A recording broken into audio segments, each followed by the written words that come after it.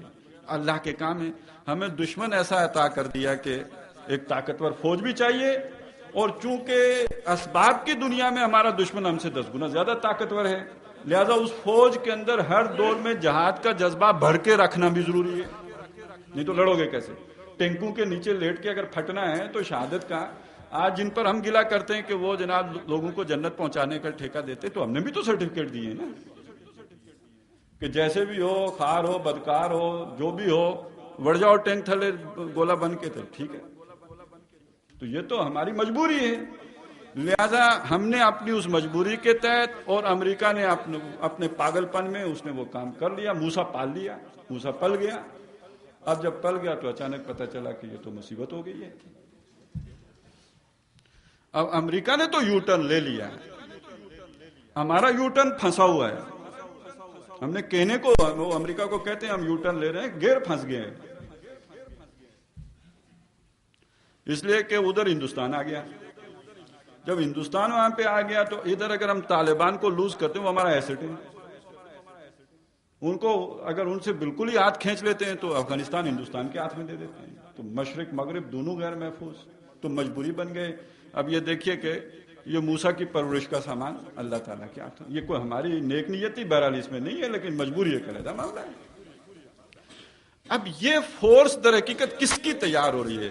یہ جو وادی دور و دراز ہے،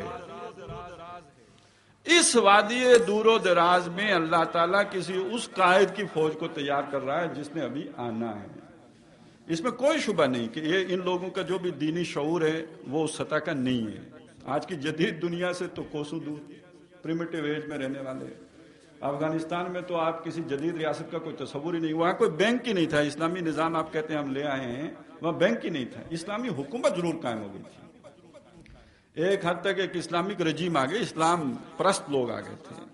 سسٹم کیا ہوتا ہے، آج کے دور کے سسٹم کے تقاضے کیا ہیں، اس کا پورا وہ جو اسٹیٹ کا انفراسٹرکچر کیا ہے، اسٹیٹ کرافٹ کیا ہے، اس کی تو ان کے وہم و ان کے سان گمان میں بھی نہیں تھا، وہ دور صحابہ کے لوگ ہیں۔ آج کے دور کے اعتبار سے یہ ساری چیزیں ان کے بس سے بہت حد تک ان کے تصورات ہی سے باہر تھے، اگرچہ کہ انہیں موقع ملتا تو پھر آہستہ آہستہ انہیں آنا تھا، وہ بڑھ رہے تھے، چیزیں ان کے سامنے آ رہی تھیں، یوں یوں آ رہی تھیں، یوں یوں سیکھ رہے تھے، لیکن یہ کہ بہرحال ان کو پھر موقع نہیں دیا گیا۔ اب یہاں میں چاہتا ہوں کہ یہ بھی ہم سمجھ لیں، میں نے پچھلی دفعہ بھی عرض کیا تھا، اس کے لیے ایک مثال بھی آپ کے سامنے رکھی تھی، یہودیوں نے ہر دور میں انبیاء کو تو قتل کیا ہی کیا، محمد الرسول اللہ صلی اللہ علیہ وسلم کو بھی قتل کرنے کی سازش کی۔ وہ واقعہ تو مشہور ہے، زہر دی گئی حضور صلی اللہ علیہ وسلم کو، حضور پر جادو کیا گیا، حضور پر اوپر سے ایک دفعہ بڑا پتھر گرا دیا گیا کہ آپ اس کے نیچے بالکل پس کے رہ جاتے، وہ تو اللہ آپ کو بچاتے رہے۔ لیکن ایک رائے میں نے آپ کو سنائی تھی، یہ بھی ایک اسکالر ہیں، ان کی رائے ہے اور بڑی وزنی رائے ہے، کہ جو ابراہہ نے مکے پر حملہ کیا تھا یہ اسی سال حملہ ہوا تھا جو نبی اکرم صلی اللہ علیہ وسلم کی پیدائش کا سال ہے، اور یہودیوں کو معلوم تھا، ان کے بڑوں کو، جو ان کے چوٹی کے شیاطین ہیں. جیسے آج ناسٹروڈیمس نے بہت سی پیشن گوئیاں کر رکھی ہیں علم العادات کی بنیاد پر. تو علم العادات تو ایجاد ہی یہودیوں کی ہے، جو در حقیقت انہوں نے تورات کی بہت سی پیشن گوئیوں کو کوڈیفائی کر کے رکھا ہوا ہے علم العادات کی صورت میں. چنانچہ ان کو نبی اکرم صلی اللہ علیہ وسلم کی پیدائش کا وقت اور جگہ دونوں معلوم تھے، اور انہوں نے اس سے پہلے یہ چاہا کہ ایک عمومی فساد برپا کر کے وہ گویا نبی اکرم صلی اللہ علیہ وسلم کے معاملے ہی کو ختم کر دیا جائے. یہ ایک رائے ہے. میں صرف اس میں اضافہ یہ میں سنا اس لیے رہا ہوں کہ وہ اگر افغانستان آئے ہیں تو ہم مسلمانوں کو اتنا نہیں معلوم کہ مہدی کی فورس نہیں یہاں سے جائیں گے جتنا یہودیوں کو معلوم ہے، جتنا شیطان کو معلوم ہے، جتنا شیطانوں کے ایجنٹوں کو معلوم ہے. میں ایک روایت آپ کو سنا دوں، اس سے بھی آپ کو اندازہ ہو جائے گا. حضرت مسیح علیہ السلام جب آئیں گے تو حضور نے فرمایا کسی یہودی کو زندہ نہیں چھوڑیں گے، اور کوئی یہودی کہیں بھی پناہ لے گا، یہاں تک کہ کسی پتھر کے پیچھے بھی اگر چھپے گا، وہ پتھر پکارے گا عبداللہ یہ میرے پیچھے یہودی چھپا ہوا ہے، آؤ اس کو مارو. البتہ ایک درخت ہوگا، اس درخت کا نام حضور نے بتایا غرقد. وہ غرقد کا درخت ایسا ہوگا کہ اگر یہودی اس کے پیچھے چھپا ہوگا تو وہ نہیں بولے گا. اور آپ معلوم کروا لیجئے آج یروشلم میں سب سے زیادہ پلانٹیشن غرقد کی ہو رہی ہے. ہم مسلمانوں کو اس حدیث کا پتہ بھی نہیں ہوگا، لیکن جو لوگ شیطان اور اس کے ساتھی ہیں، جب شیطان اسٹریٹجی بناتا ہے تو وہ اللہ کی اسٹرینتھ دیکھتا ہے نا، وہ دیکھتے ہیں نا کہ اللہ نے حملہ کدھر سے کرنا ہے اور کیا کیا کرنا ہے، تو اس کے توڑ کے لیے بھی شیطان پلاننگ کرے گا. تو وہ جو اس کی فورسز ہیں ان کے لیے وہ یہ سارا اہتمام کر رہا ہے. تو کیا یہ انہیں معلوم نہیں ہوگا کہ مہدی کا لشکر کہاں سے آنا ہے؟ اگر یہ معلوم ہے کہ ہمیں غرقد کا درخت بچائے گا تو یہ معلوم نہیں کہ مہدی کا لشکر کہاں سے آنا ہے. اس طرف نبی اکرم صلی اللہ علیہ وسلم نے اشارہ کر کے مشرق کی طرف اشارہ کر کے فرمایا تھا کہ مجھے مشرق سے ٹھنڈی ہوا آ رہی ہے. اور اقبال نے اسی کو پھر شعر کے پیرائے میں بیان کیا تھا کہ میرے عرب کو آئی ٹھنڈی ہوا جہاں سے، میرا وطن وہی ہے، میرا وطن وہی ہے. اب اس میں چاہتا ہوں ذرا آپ پاکستان کو بھی لے آئیں، پھر ہم آگے چلیں گے. افغانستان تک تو بات میں نے آپ کو پہنچا دی، اور یہ بھی آپ کے سامنے رکھ دیا کہ افغانستان کو صرف افغانستان کی حد تک نہ رکھیے، بلکہ فطری طور پر پاکستان اور افغانستان ایک ہی جغرافیائی وحدت ہیں، ایک ہی وادی ہیں. اور یہ بات پھر میں کہتا ہوں کہ کسی دینی حلقے کی طرف سے نہیں آئی، یہ تو اعتزاز احسن بھی کہہ رہے ہیں کہ یہ پوری وادی در حقیقت وادی سندھ ہے. اور میں نے آپ کو بتایا اس کی وجہ یہ ہے کہ تمام یہ دریا چل کر سندھ میں ہی گرتے ہیں، وادی تو بنتی ہی اسی سے. اب میں چاہتا ہوں کہ اب ذرا پاکستان کی طرف آئیے، ذرا تھوڑی دیر کے لیے اپنی ایلیٹ کلاس کو بھول جائیے. یہ ہمارے بیوروکریسی ہے، یہ ٹاپ براس فوجی قیادت ہے، یہ ہمارے سیاستدان ہیں، یہ تقریباً آپ چلیں کوئی 50 لاکھ لوگ جو ہیں، ذرا ان کو تھوڑی دیر کے لیے نظروں سے ہٹا دیں. میں باقی پاکستان کو دیکھیے. سب سے پہلے یہ پاکستان اپنے پیچھے 400 سال کی ایک نظریاتی تحریک رکھتا ہے، ایک علمی ورثہ ہے. دیکھیے دنیا میں جن اصولوں پر قومیں بنتی ہیں ان میں سے ہمارے پاس کچھ بھی نہیں ہے. ہمارا رنگ ایک نہیں ہے، پاکستانیوں سارے پاکستانی گورے نہیں ہیں یا کالے نہیں ہیں. ہماری نسل ایک نہیں ہے، کوئی پنجابی ہے، کوئی پٹھان ہے، کوئی سندھی ہے، کوئی بلوچ ہے. ہماری زبان ایک نہیں ہے، کوئی اردو بولتا ہے، کوئی پشتو بولتا ہے.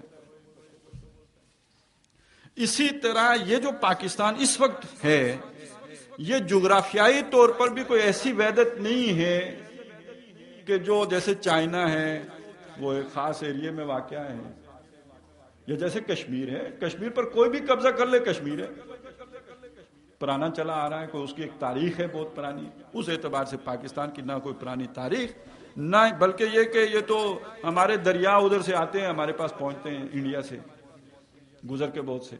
تو اس حوالے سے پاکستان کے پاس کوئی ایک وجہ بھی ایک قومیت کی نہیں ہے جو دنیا میں باقی قوموں کے پاس ہوتی ہے. یہ بات غلط طور پہ کہی جاتی ہے کہ دنیا میں 2 ملک مذہب کی بنیاد پر بنے، ایک اسرائیل اور دوسرا پاکستان. نہیں، اسرائیل نہیں، اسرائیل تو نسل کی بنیاد پر بنا، یہودی ایک نسل ہے. صرف ایک ملک ہے، صرف ایک ملک کل دنیا میں جس کا نام پاکستان ہے، جو اپنی اس نظریاتی احساس پر بنا کہ جس کے بانی صرف علامہ اقبال اور قائد اعظم نہیں ہیں.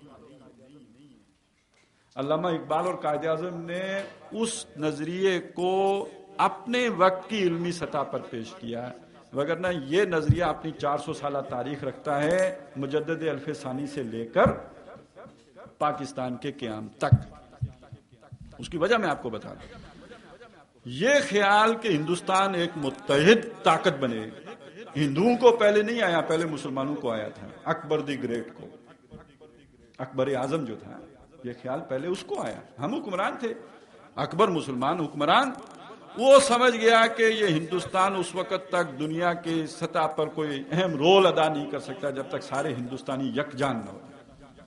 یکجان مذہب کی وجہ سے نہیں ہو سکتے، یہ ہندو ہے یہ مسلمان ہے. لہذا سب سے پہلے کوئی ایک رنگی پیدا کرو، ان کے اندر یکسانیت ہو. یہ دین الہی کے پیچھے یہ پولیٹیکل سٹریٹجی تھی جو اکبر کے دماغ میں آئی. اب ظاہر ہے اسے آئیڈیا ہی آ سکتا تھا، وہ ان پڑھ آدمی تھا.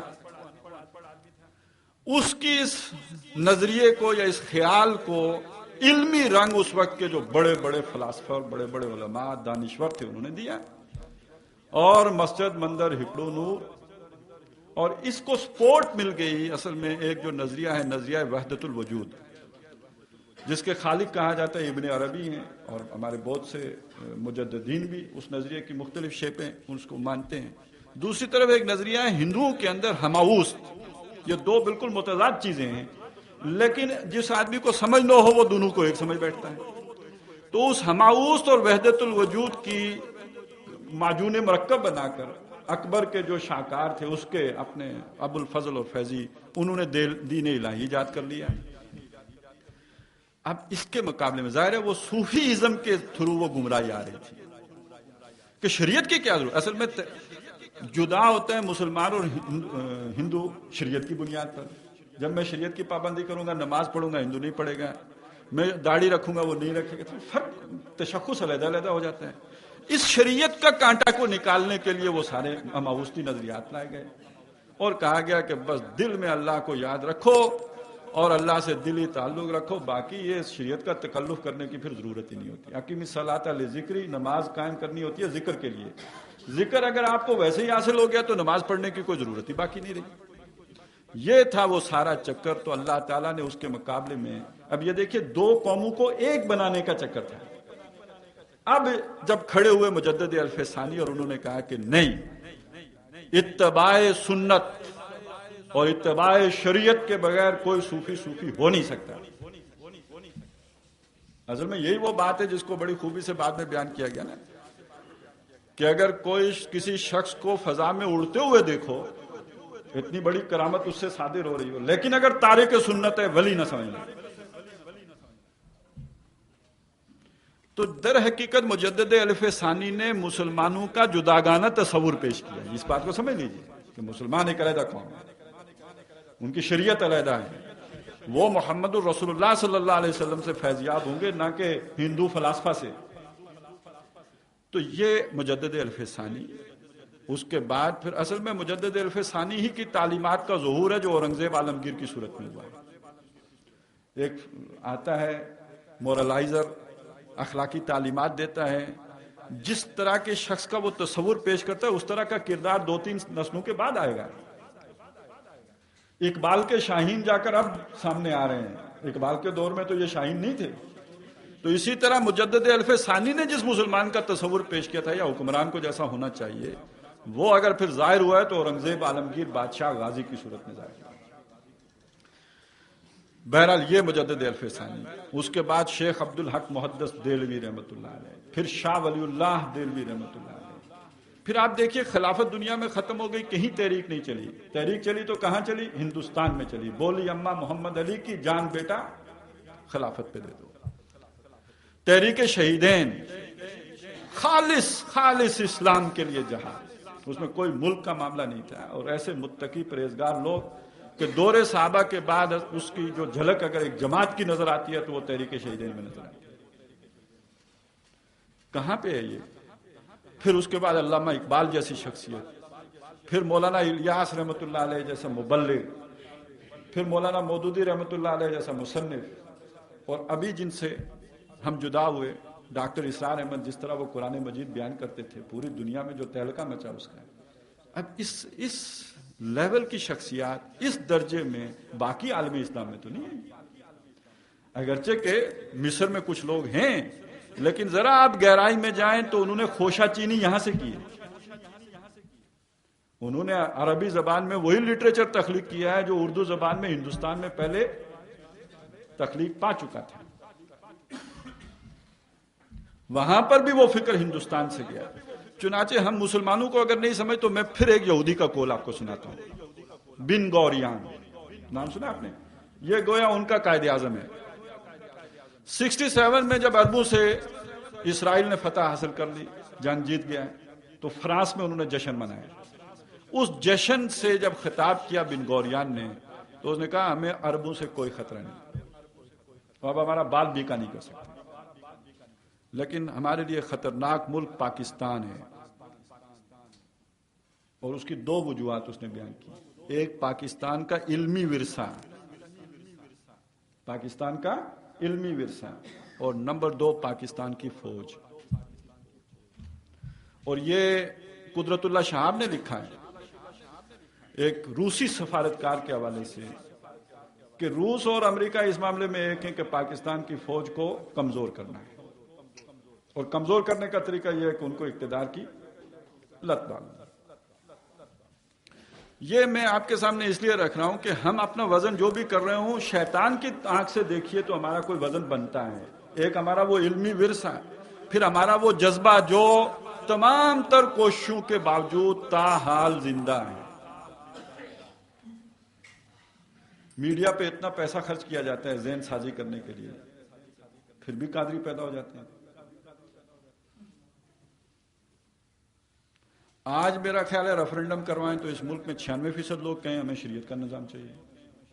آج میں پڑھ رہا تھا کبیر واسطی صاحب کا مضمون جنگ میں آیا ہے. وہ کہتے ہیں کہ جو جس طرح کی جمہوریت ہم دیکھ رہے ہیں اس سے وہ انتہا پسندی اچھی ہے جو افغانستان میں تھی.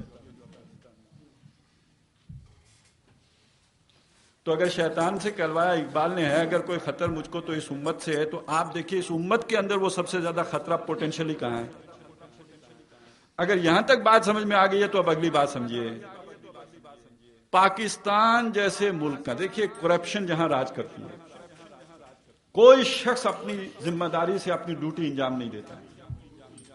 حکمرانوں کو کہتے ہیں، خود ایک امریکی سفیر نے کہا تھا یہاں سے جب واپس گیا تو اس نے کہا پاکستان کو جو لوگ چلاتے ہیں وہ امریکہ میں ایک یوٹیلیٹی سٹور نہیں چلا سکتے. وہ بھی اس نے بڑی بات کہی ہوگی. یہ ملک اور ایٹمی پاور دنیا کی سب سے زیادہ یوں سمجھے جو سوفسٹیکیٹڈ ٹیکنالوجی ہو سکتی ہے وہ آپ نے حاصل کر لی. اب آپ اسے کیا کہیں گے؟ یہ معجزے سے کم تو کوئی بات ہی نہیں ہے. پھر میزائل ٹیکنالوجی، یعنی کہتے تو وہ تجربہ اس کا نہیں کرتے اس لیے کہ پھر وہ اسرائیل کے ساتھ براہ راست کنفرنٹریشن شروع ہو جائے گی. آپ نے 3000 سے اوپر کر لیا تو کس کے لیے کیا؟ آپ کا دشمن تو انڈیا ہے. چلیں کوئی 1800 والا کر لیں، 1200 والا کر لیں، 2400، یہ 3000 والا کس کے لیے کیا؟ لیکن کہتے یہ ہیں کہ اس کے کمپیوٹر ٹیسٹ ہو چکے ہیں. کسی وقت اسرائیل کو اس کی تھریٹ بھی دی جا چکی ہے جب اس نے کوئی پروگرام بنایا تھا اس کا. تو ظاہر ہے انہوں نے بھی کوئی ناپ تول کے ہی پروگرام چینج کیا ہوگا کہ ہاں کچھ ہے. داؤد کا گوپیا جو ہے وہ طالوت کا بھیجا پھاڑنے کی صلاحیت رکھتا ہے.